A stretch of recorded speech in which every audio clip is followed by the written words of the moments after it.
Danielle is now. How's it up and trying to frame? He says he wants a clear picture of what happened in the 20s over the suburbs. Very warm welcome to Amishakil 5858. I am Ahmed Shackle. Following are the latest news headlines which have been reported by American, European, Canadian, Asian, African and Australian news channels and all other news agencies. So please, let's go to the news. Tonight, the breaking news as we come on the air, the jurors taken aback by graphic images shown to them at the Sean Combs trial. Our reporter in court. Also, a 12-year-old boy swept away in the flash floods in the east. He's been discovered, the body now. The storm's now coming tonight. Lee Goldberg is here. First tonight, the jury in the Sean Combs trial seeing the first graphic images of his drug and sex-fueled parties, according to prosecutors. How the jury reacted to what they were seeing, our reporter right there in the courtroom. At this hour, millions bracing for storms in the east. The body of a 12-year-old boy found after being swept away in the flooding. A father shoulder deep in the water rescuing his 9-year-old daughter on his back. Lee is standing by with the forecast. For the first time in 25 years, an American president shaking the hands with the president of Syria. President Trump shaking hands with the new Syrian leader. He was once a militant who led an arm of Al-Qaeda. And that $400 million luxury 747 sent to be given by Qatar, President Trump wants to use it as the new Air Force One. So where does this stand tonight? This evening, breaking news, the FBI arresting a former National Guardsman. They say he was sent to attack his fellow soldiers. And a separate case tonight, a mother arrested, accused of buying ammunition for her son, who was allegedly planning an attack on his middle school. Tonight, the major news involving Lyle and Eric Menendez. They've been resentenced. Instead of life in prison now, it's 50 years in prison, and it's now up to the parole board or the governor of California who can step in at any time to set them free. The heated moments on Capitol Hill today, Health Secretary Robert F. Kennedy Jr. grilled about why he won't clearly say the measles vaccine works and saves lives. Also asked why he fired workers who were helping to protect children from lead in schools. And Kennedy, who is the health secretary, stunning some in that room when he said, "I don't think people should be taking medical advice from me." The Little League scare tonight, the system that blew through in a matter of seconds, and you'll see it. Also, Pope Leo XIV and the tennis star. This is a funny moment when he was asked if he wanted to play. And the baby eagle set to take flight. All eyes on that nest tonight. Ours too, and we'll show you.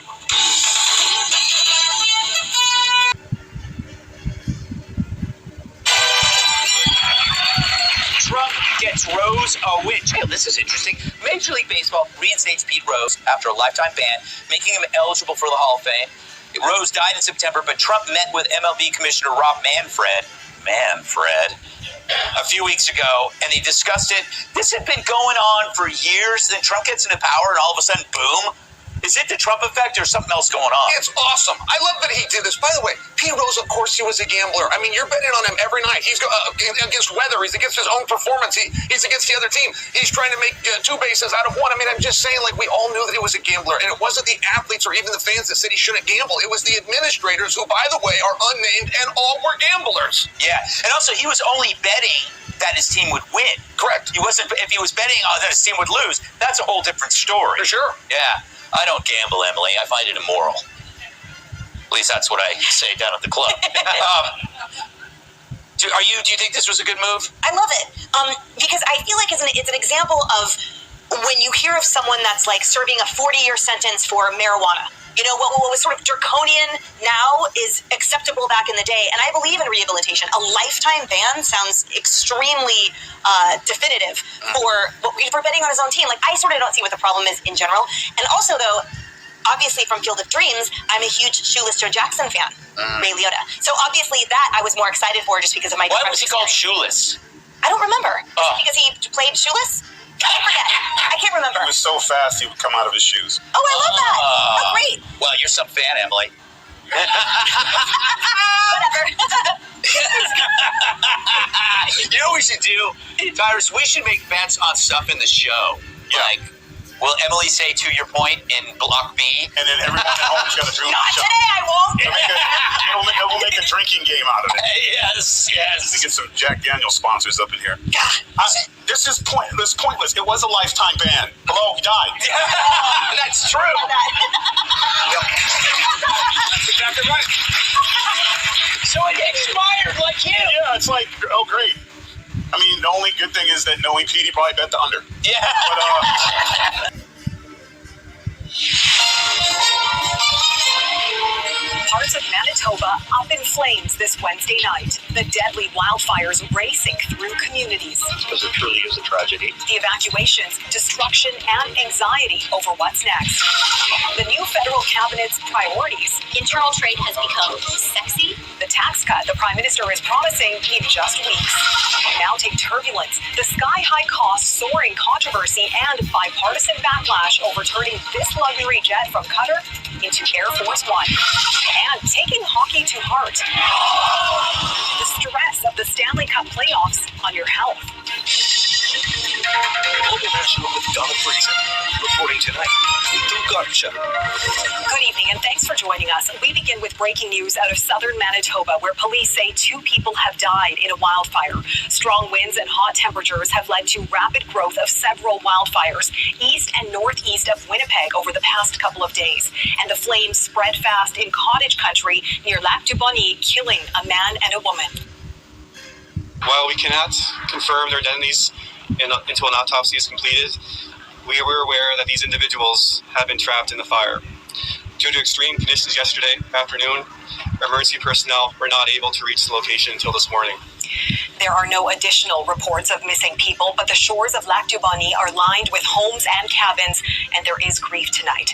Global's Tegan Rasha is there for us tonight. Tegan? Need to please say they received reports yesterday of people stranded by the fires, but the conditions were deplorable. Today, with conditions getting a bit better, police attended the home, and that's where they found the 2 victims. A mandatory evacuation order was in place at the time. Now to say their thoughts and prayers are with the victims' families. The fire started yesterday morning and spread quickly, fueled by dry, hot, and windy conditions. It's displaced over 1,000 residents, damaged homes, and hydro lines as well.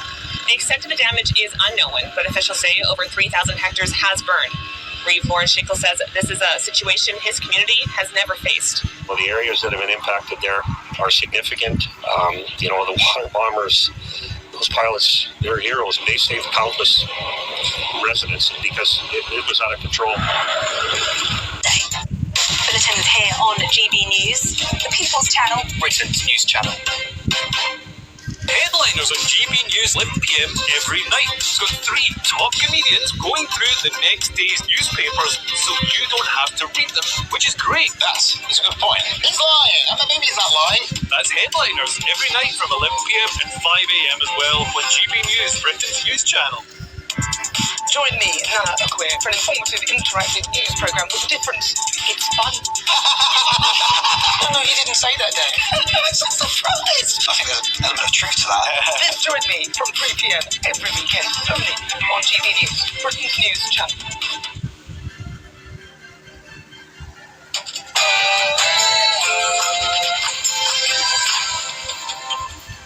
Good morning. The PM search for a shared migration solution. Sir Keir Starmer will meet Albania's Prime Minister today in a first for a British Prime Minister as he continues his bid to clamp down on illegal immigration and organised crime. Well, the discussions come as 2025 looks like it's going to be a record year for channel crossings. The number of small boats mean that we've had more than 12,000 people already cross into the UK. US President Trump and Russia's Vladimir Putin will skip Thursday's landmark Ukraine-Russia peace talks. It's the first direct meeting between Moscow and Kyiv in 3 years. Shameful that this country in 2025 finds itself in this cycle of crisis. The last Conservative government failed to reckon with the reality of a rising prison population. Labour pledged to build 3 new prisons as they announced new reforms to address overcrowding. Changes to checkouts. Many of our favourite supermarkets may soon scrap the £100 contest limit. It could mean faster payments, but it could also risk bigger risks for your wallet. Labour MPs turned on Sir Keir Starmer over his island of accusing him of acting like Enoch Powell. Well, with migration in the head. Debate this morning whether multiculturalism has increased racial tension. Nissan announces sweeping cuts, 7 plants to close and 6,000 jobs lost as fears grow over the future of its Sunderland factory despite a recent £2 billion boost. And sport this morning, Nottingham Forest Taiwo Amini is no longer in an induced coma after abdominal surgery. F1 drivers even won't be fined fivers quite so much if they swear in their cars. And the saint and the sinner, world number one, offers to play Pope. The Pope in a little game of tennis in the back. How was that? Was that okay? Thank you very much. Very Thank you. smooth. Thank you. Widespread sunny skies return to much of the UK, but not all today. I'll have the full details in the forecast coming up soon. It's just gone 7 o'clock. I'm Stephen Dixon. I'm Ellie Costello, and this is GB News Breakfast. Mason Jewelry. This is Asia Now. It's 2 p.m. in Singapore and Hong Kong, 11:30 in New Delhi, and 1 o'clock in Jakarta. I'm Paul Sook. At this hour, Australian Prime Minister Anthony Albanese meets Indonesian President Prabowo Subianto in Jakarta for talks. Defence and security lead the agenda as Canberra faces growing pressure from Chinese naval activity near its waters. The Kremlin confirms Russian President Vladimir Putin will not attend peace talks with Ukraine in Istanbul today. His no-show deals a major blow to hopes for pause in fighting, as well as an end to the 3-year-long war. A significant diplomatic shift after decades of silence as the United States and Syria hold their first official talks in 25 years. The historic meeting follows President Trump's announcement to ease sanctions, signaling a possible path to restoring ties with Damascus.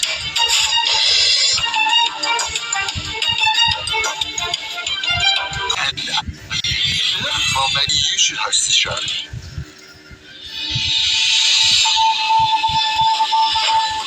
Today, the Prime Minister meets with his Indonesian counterpart in Jakarta, hoping to strengthen ties between the nations.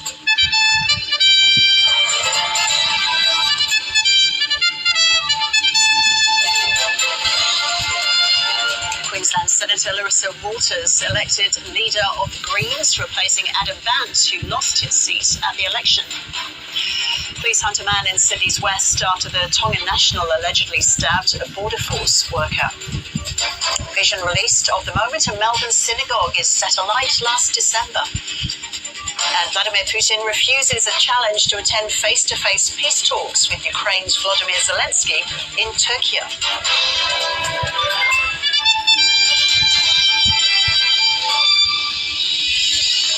Hello and welcome to ABC News. I'm Ros Childs. Prime Minister Anthony Albanese has been welcomed to Indonesia and is meeting with President Prabowo Subianto. The pair have held official talks and are expected to hold a joint news conference shortly. We'll bring that to you live when it begins. The pair have been discussing trade and regional security. It is Anthony Albanese's first trip abroad since winning the May election, sending a clear message about cementing Australia's relationship with Indonesia. During the election campaign, the Albanese government scrambled to clarify reports of Russia approaching Indonesia about basing long-range aircraft at an Air Force base in Papua. After meeting the Indonesian leader last night for a casual chat at his hotel, Mr. Albanese says Indonesia has made it clear it won't be hosting Russian military aircraft. Africa News. The news. The Democratic Republic of Congo says it may impose strict curbs on cobalt exports when its existing 4-month ban ends.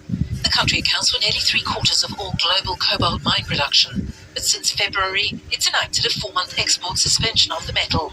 Kinshasa said this was to address a global oversupply, which had caused a significant drop in prices. The metal is used to make lithium-ion batteries for electric vehicles and smartphones. Kinshasa had hoped its export ban would stabilize the market and protect the interests of Congolese producers and investors. But on Wednesday, the president of the government agency regulating strategic minerals said that while the stockpiles that had depressed prices have been significantly reduced, they're not yet exhausted. Patrick Luabaye said that the agency's next decision will inevitably imply a strict limitation on exports in whole or in part until market balance is reached with regards to the supply and demand of cobalt. He added that it would consult industry players in June regarding the ban. The Episcopal Church in the United States has refused a federal government directive to help resettle these 59 Afrikaans-speaking white South Africans. And it says its migration service will end its decades-long partnership with the government. The group, which arrived in the US on Monday, is at the centre of a growing row as to why they were granted fast-track refugee status by President Donald Trump. He's falsely claimed that they're victims of a genocide. The reality is we felt like we cannot be ourselves as the Episcopal Church and take part in this step of resettling white Afrikaners from South Africa. Here's why. Our church has a commitment to racial justice and reconciliation, and we have historic ties with the Anglican Church in South Africa, our sister church, so we're not able to take this step of resettling Afrikaners.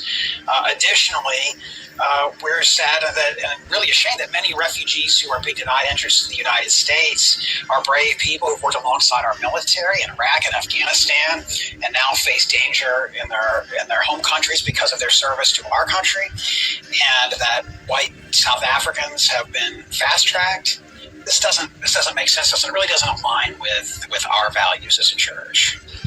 Trump's decision to expedite the South Africans' applications came as his administration halted all other refugee admissions, including for people living in war zones.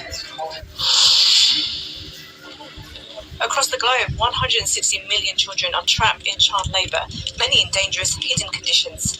At the United Nations, world leaders called for urgent united action to end this crisis.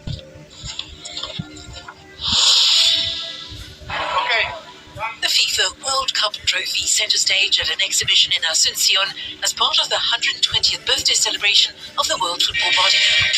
Paraguay is to host the organisation's annual congress, which gets underway in the capital on Thursday. Representatives from FIFA and the South American Confederation CONMEBOL were at the opening. Good morning, I'm Oliver Ferry, and this is Daybreak. Russian President Vladimir Putin will not be attending talks in Istanbul aimed at securing a ceasefire in Ukraine. The president did not figure on a list of attendees issued by the Kremlin, despite Ukrainian President Volodymyr Zelensky urging him to turn up for a face-to-face meeting. Donald Trump heads to the United Arab Emirates today to wind up his 4-day tour of the Gulf with an eye on deals after securing billions of dollars of pledges from Saudi Arabia and Qatar.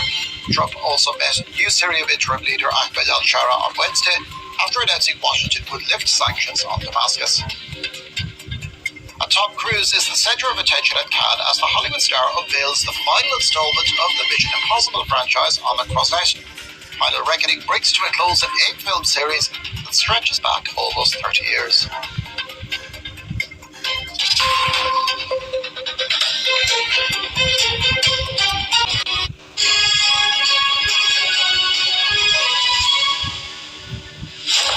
Very good morning to you. It's 7 o'clock. We're about to get a health check on the economy. The latest growth figures due any minute. We'll get Treasury reaction shortly and hear from the Chancellor live next up. Plus, President Putin is a no-show at high-level Ukraine ceasefire talks in Turkey. It's Thursday, the 15th of May. Your headlines. Vladimir Putin isn't listed in a Russian delegation expected to head to Turkey for ceasefire talks with Ukraine. The interim report into the sinking of the Bayesian super yacht is published. We'll have the details on that. And the GDP growth has just crossed, let's get straight away, out to Ed Conway. He's in Derby for us this morning, our economics and data editor. Ed, break it down for us. Yeah, 0.7% is the quarterly growth figure that we've just had through from the Office for National Statistics. Slightly higher than expected, and it's a really punchy number. I mean, everyone knew that this was going to be quite strong because we knew that there was strong economic growth in February, but people thought it was going to be about 0.6%, 0.7% better than expectations, considerably better than many of the previous quarters. I mean, just to give you an example, the prior quarter was 0.1%, and just looking at the annual rate, it's 1.3%. People thought it was going to be 1.2%. Now, gross domestic product, which is what we're talking about here, it is about the best measure, the most comprehensive measure that we have. I mean, there are flaws to it, like every statistic, but it's about the best measure that we have of giving you a sense of just how much output we're generating in the economy, just how much income we're generating, and how much better off the country is getting as a whole. And so the fact that it is growing faster than expected, clearly that is good news. The thing to bear in mind... Stride response at 8:15. Right, Vladimir Putin will not travel to Turkey today. In recent days, Ukraine's Volodymyr Zelensky had repeatedly challenged his Russian counterpart to high-level talks on the war in Ukraine. But President Putin was not listed in a Russian delegation list late last night. NATO's General Secretary addressed the absence this morning. De boel is nou clearly in Russia scoort. Middle East and across to Turkey. For now, let's get you up to speed on all the day's other stories. Leah's got that for us. Thanks, Wilfred. NHS managers will be encouraged to transfer to poor-performing areas with temporary pay increases of up to £45,000. In addition, chief executives that fail to deliver improvements could have their pay docked. It's all part of a carrot and stick attempt to slash waiting times and improve services for patients. A co-founder of the ice cream brand Ben & Jerry's was arrested after disrupting Senate proceedings during a hearing with the US Health Secretary Robert F. Kennedy. So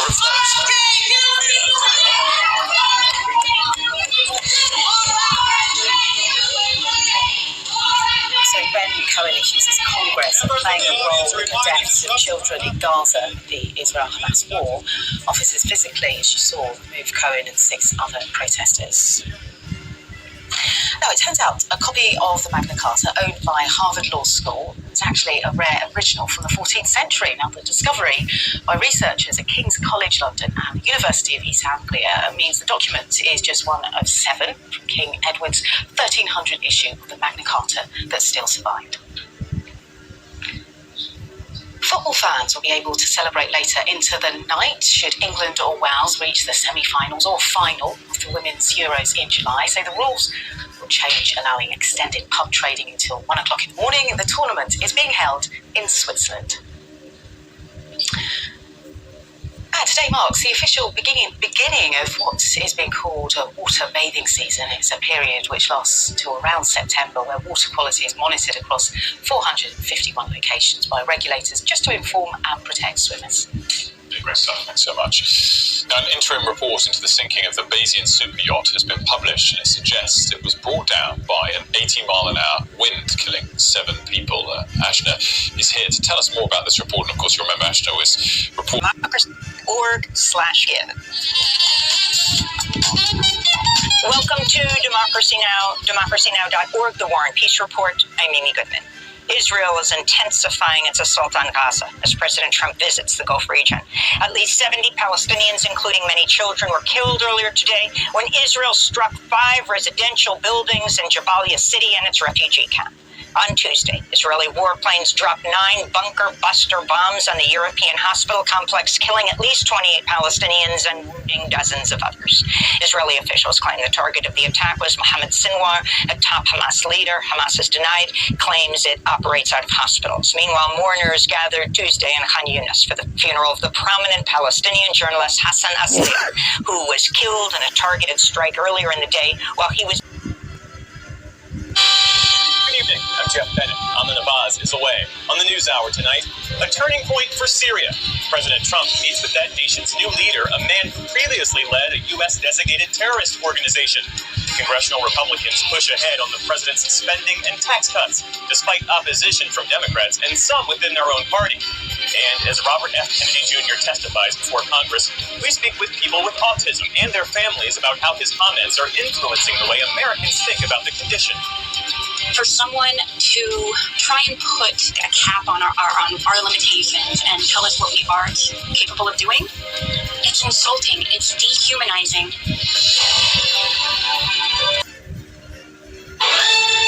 From CBS News headquarters in New York, this is the CBS Evening News. Good evening, I'm John Dickerson. I'm Luis Dubois. President Trump's second day in the Middle East was about billion-dollar deals and a former terrorist who once had a $10 million price on his head. He is now the interim president of Syria, Ahmed al-Sharaa, after ousting the Assad regime. His meeting with Mr. Trump in Saudi Arabia today was the first between U.S. and Syrian leaders in a quarter century.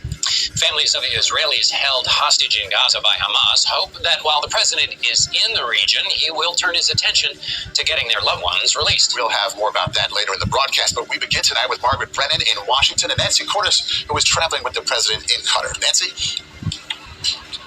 Maurice, as the president looked on today, the Emir of Qatar vowed to spend billions of dollars on U.S. drones and Boeing jets. But the president's visit to this nation is also shining a spotlight on Qatar's new investments with the Trump family, which critics say may be legal but present the kind of conflict of interest the Trump organization had pledged to avoid. Tonight, the intense day of testimony in the sex trafficking trial of Sean Diddy Combs. Former girlfriend Cassie Ventura detailing years of abuse and accusing the music mogul of raping her, as well as blackmailing her with videos of sexual encounters. Ventura breaking down on the stand. Diddy has pleaded not guilty on all counts, and why a contentious cross-examination could be ahead. President Trump's Middle East trip, closing a deal for Qatar to buy billions worth of Boeing jets, but it's the one the royal family is offering the president that has top Republicans now pushing back. The shocking resentencing for the Menendez brothers. Will they get parole or even clemency? Spring extremes near record highs in Texas test the power grid, and a day of delays up and down the East Coast. Plus, the Maryland washout, floodwaters coursing through the streets, a 12-year-old boy swept away. Plus, Al Roker on the new severe weather threat. A Georgetown scholar released from immigration detention after a lengthy legal battle. Why the health secretary said Americans shouldn't, quote, be taking medical advice from me. The climbers killed from a 200-foot fall when their ropes gave way. How one man managed to survive. And old-time rock and roll, the guitar maker using old wood to make new axes for some of music's biggest names. This is NBC Nightly News. Thank you very much for giving time to Amir Shekel 5858. I am Amir Shekel. Have a good life. Bye-bye.